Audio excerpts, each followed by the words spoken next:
Hello friends, എല്ലാവർക്കും super കൺമണി സീരിയലിലെ latest promo വിശേഷങ്ങളിലേക്ക് സ്വാഗതം. അങ്ങനെ ബലരാമന്റെ മാറ്റം കൃഷ്ണനെയും സാഗറിനെയും കൃപയെയും മറ്റും അക്ഷരാർത്ഥത്തിൽ ഞെട്ടിച്ചിരിക്കുകയാണ്. തങ്ങളുടെ മകൻ ഇത്ര മാറിയോ, ഇങ്ങനെ മാറാൻ അവൻ എങ്ങനെ കഴിയുന്നു എന്നാണ് സാഗറും സുജാതയും ചിന്തിക്കുന്നത്.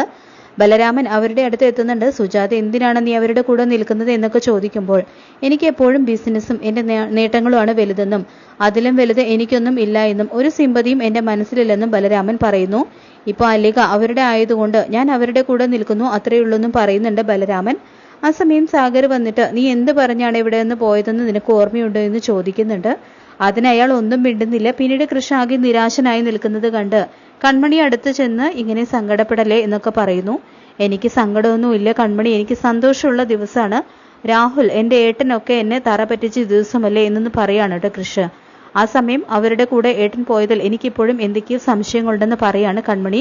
കൃഷ്ണ ഒരു ഫ്രഷ്നെസ്സിന് മൈൻഡ് കൊടുക്കാൻ വേണ്ടിയിട്ട് ശത്രുക്കൾ കൂടുമ്പോൾ വാശി കൂടുകയല്ലേ വേണ്ടത് എന്നൊക്കെ പറയുകയും ചെയ്യുന്നുണ്ട് കൺമണി. പിന്നീട് മാനസിയും ജയമോഹനും കൂടി എന്തോ ചർച്ചയ്ക്ക് ഇരിക്കുന്നുണ്ട്. വരുണുണ്ട് കൂടെ. എന്തായാലും കൃഷ്ണമണിയുടെ ഇടയിലേക്ക് ശത്രുവായിട്ട് മൂന്നാമതൊരാൾ കൂടി കടന്നിരിക്കുകയാണ്. ഇനി എന്തൊക്കെയാണ് ഉണ്ടാകുന്നത് എന്നുള്ളത് കാത്തിരുന്ന് കാണാം.